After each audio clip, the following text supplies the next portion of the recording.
Í miðbæ Seyðisfjarðar stendur menningar- og félagsheimili Seyðfirðinga Herðubreið. Húsið var vígt í lok árs 1956 og árið 1973 var viðbygging við húsið kláruð en í henni var fjölnota salur sem síðar var breytt í íþróttasal. Í gegnum árin hafa allar stærstu samkomur bæjarins farið fram í Herðubreið. Fyrir tæpum 2 árum síðan tóku við nýjir rekstraraðilar, þær Sesselja Hlín Jónasardóttir og Silja Harrison og hafa síðan þá unnið að miklum endurbótum innanhúss. Þær stöllur hittust fyrst fyrir 4 árum síðan á Seyðisfirði og smullu saman og hafa síðan þá unnið saman að ýmsum verkefnum á staðnum. En hvernig kom það til að þær tóku við rekstri Herðubreiðar? Við vorum eiginlega dúpaðir inn í þetta verk, sko.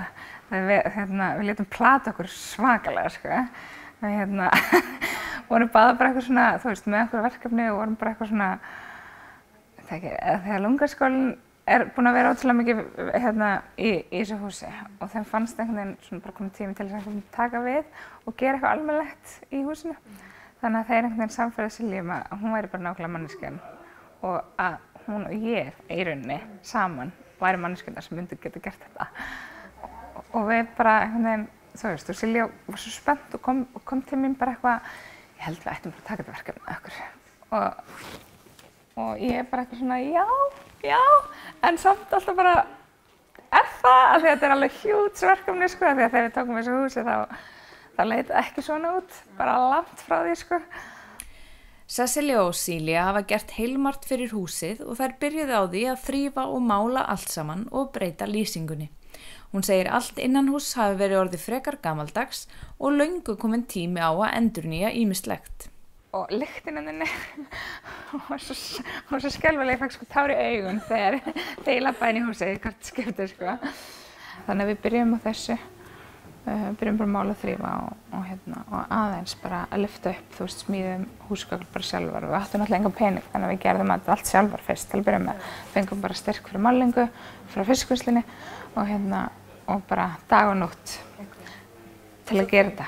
Og svo fengum við stóran styrk til að halda áfram? Já, svo fengum við styrk frá Framkvæmdasjóði ferðamannastaða og ég var með hjálp Öllu og Silju, eða við 3 ár saman. Sóttum við minna styrk og fengum styrk til þess að gera upp klósettin og útisvæðið og laggólfin. Og hann hefur nýst henni betur, sko, því að við bara erum búin að taka þetta algjörlega í gegn núna, sko. Í miðju ferlinu sprakk hitavatnslögn þannig að gólfiðinn í matsalnum eyðilagðist. Var þá hafist handa við að leggja nýtt parkett sem svo var upphafið að þeirri vinnu að gera matsalinn að hátíðarsal en ekki íþróttasal eins og hann var áður.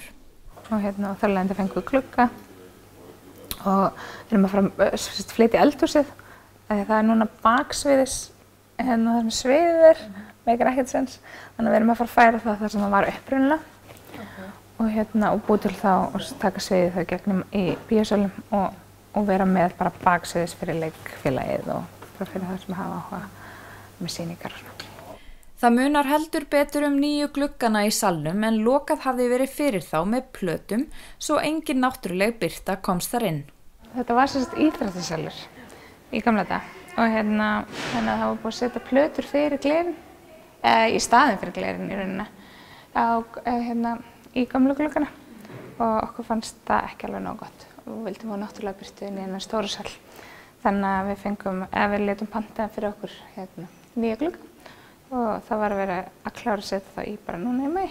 Við vorum ekkert smá ánægðir með útkomuna því að þeir eru risastórir og það er svo mikil náttúrulega birta sem kemur að þeim að það er bara, mér finnst þess að ég hef aldrei séð fallegt útsýni eins og hér, sko. Þú skrítið að loka þessu bara. Ekkert smá þvílík breyting, sko. Og hvað sjáum við helst fyrir ykkur að þessi salur nýtist í? Við viljum bara að þetta sé svona hátíðarsalur. Þetta er bara, þú veist, ef þú ert að gifta þig, þá getur þú leikt hennar fallega sal, til dæmis. Og síðan alltaf bara í framtíðinu, þú veist, tónleikar og böll og alls konar. Þannig að bara svona almennur skemmtisalur. Gamla dag, það gerðist sagan, við í leikjum undum, vina mín. En við erum að reyna bara að blása almennilega lífi í þetta. okkur langar bara að fólk geti komið hingað, þú veist, og unnið í tölvunum sínum og fengið sér kaffi á kaffihúsinu og síðan herbergi sem á hliðina.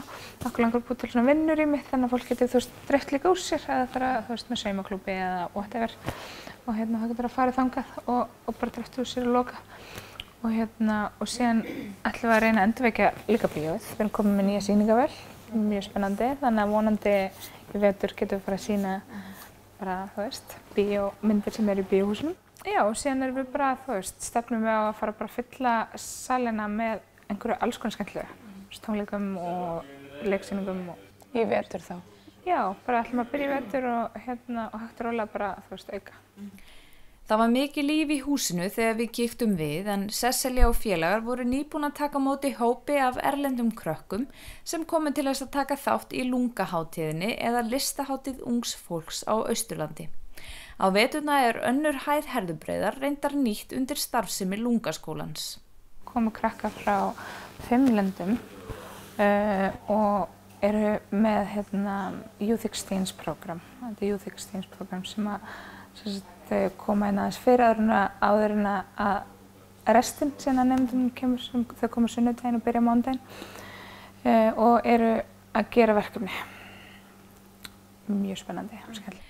Sesselja segir lungahátíðina vera mun stærri í ár en hún var til dæmis í fyrra með 2 daga tónleikahátíð í lokin.